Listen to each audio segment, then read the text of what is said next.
सूबेदार सुरजीत सिंह अमर रहे, अमर रहे। आर्मी शहीद होने के बाद देखिए कैसे नारा लगा रहे हैं। मासूम बेटा अपने पिता के पार्थिव शरीर के पास खड़ा है। गांव के हर शख्स की आंखें नम है। हर किसी को भारतीय सेना के जवान सुरजीत सिंह के जाने का गम है। माँ, पिता, भाई, बेटा, पत्नी, पूरा का पूरा गांव रो रहा है।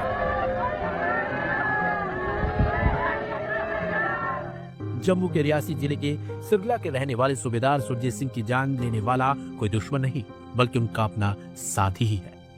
जी हाँ, टेरिटोरियल आर्मी बटालियन मुख्यालय बाड़ी ब्राह्मणा के सेना के जवान पारुल शर्मा ने सूबेदार सुरजीत सिंह पर ड्यूटी चार्ट को लेकर हुए विवाद के बाद फायरिंग ठोक दी।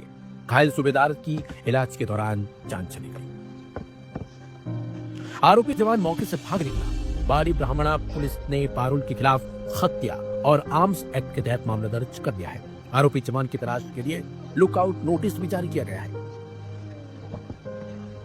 जानकारी के मुताबिक सुरजीत सिंह रियासी जिले के सिरला के रहने वाले थे। विश्वनाह के कन्हाल निवासी 26 साल के सिपाही पारुल शर्मा ने ड्यूटी चार्ट को लेकर हुए विवाद के बाद अपनी सर्विस राइफल से करीब 5 से 6 राउंड फायर किए।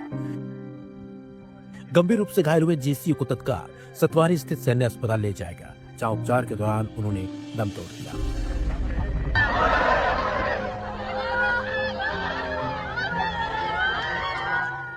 सीनियर को गोली मारने के बाद आरोपी जवान मौके से फरार हो गया। खबर है कि उसने अपनी सर्विस राइफल और मोबाइल फोन घटनास्थल के पास फेंक दिया। सूचना के मुताबिक आरोपी सेना की वर्दी में है। उसके पास 4 मैगजीन और करीब 80 गोलियां होने की आशंका जताई जा रही है।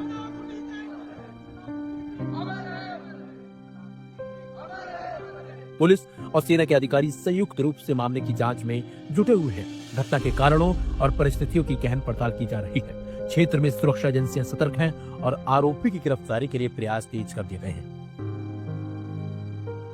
बाड़ी ब्राह्मणा में गोली लगने से जान गंवाने वाली जेसीयू सुरजीत सिंह का पार्थिव शरीर पैतृक गांव सिरला भागा पहुंचा। बताया जा रहा है कि गोली लगने से जेसीयू की मौत का पता चलते ही उनके परिजन मौके पर रवाना हो गए थे। वहां पर जरूरी औपचारिकताएं निभाकर जेसीयू का पार्थिव शरीर घर लाया गया। उसके बाद जवान का अंतिम संस्कार किया गया, सलामी दी गई। जवान को अंतिम विदाई देने के लिए पूरा का पूरा गांव मौके पर पहुंचा था।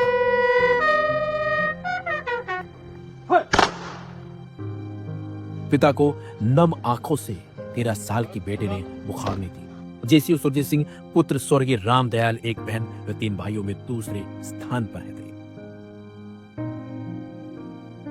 उनकी एक बड़ी बहन व 2 छोटे भाई। सुरजीत सिंह साल 2011 में शादी के बंधन में बंधे थे। उनका एक 13 साल का बेटा और 4 साल की बेटी भी है। बताया जाता है कि सुरजीत सिंह लगभग 1 महीना पहले घर आए थे। वहीं 2 दिन पहले उन्होंने शाम को फोन कर परिजनों से बात भी की थी। उनकी मौत की खबर सुनते ही जहां परिजनों में कोहराम मच गया, वहीं गांव में भी गम का माहौल है। हर किसी की आंखें नम हो गई। जवान का अंतिम संस्कार किया जा रहा था। हर कोई बस यही बोल रहा था, सूबेदार सुरजीत सिंह अमर रहे, अमर रहे। आर्मी शहीद होने के बाद बहुत बड़ा दुखद घटना है, जानिए आगे। है देश के लिए वाकई ये सिर्फ सिरला पंचायत या ज़िला रियासी का नुकसान नहीं, पूरे देश का नुकसान है। क्योंकि ऐसे जवान जो सरहदों पर अपनी ड्यूटी देते हैं, देश के लिए मरने को तैयार रहते हैं, उनके कारण ही पूरा हमारा देश, हमारे देशवासी निश्चिंत होकर घर में सोते हैं। और कल वैसे ही हमारे सिरला के भाई जिन्होंने अपनी शहादत दी देश के लिए, बहुत ही दुखद घटना है। और आज हम सब उनकी इस अंतिम यात्रा में उन्हें श्रद्धांजलि देने आए हैं। और आप खुद देख सकते हैं कि जिस तरह पूरा गांव नहीं बल्कि पूरा जिला रियासी से उनकी अंतिम यात्रा के लिए सब लोग यहाँ आए हैं। और उनकी शहादत उम्र भर ये देश याद रखेगा। तो जैसे मैंने पहले ही कहा कि हमारे ऐसे फौजी भाई जो अपनी घर परिवार की, अपनी जान की चिंता ना करते हुए देश की सरहदों पर कि हमारे देश के 145 करोड़ देशवासी अमन से, सुख चैन से अपने घर में सो सकें, ये उन वीर जवानों की शहादत है। और पूरा देश इन्हें याद रखेगा। घर के लिए उनके घर वालों के भी हमारी पूरी श्रद्धांजलि है, उनके साथ हम खड़े हैं। वाकई ही गर्व की बात तो है कि उन्होंने देश के लिए शहादत दी। पर साथ में ही कहीं ना कहीं मन दुखी भी है क्योंकि उनके छोटे बच्चे हैं।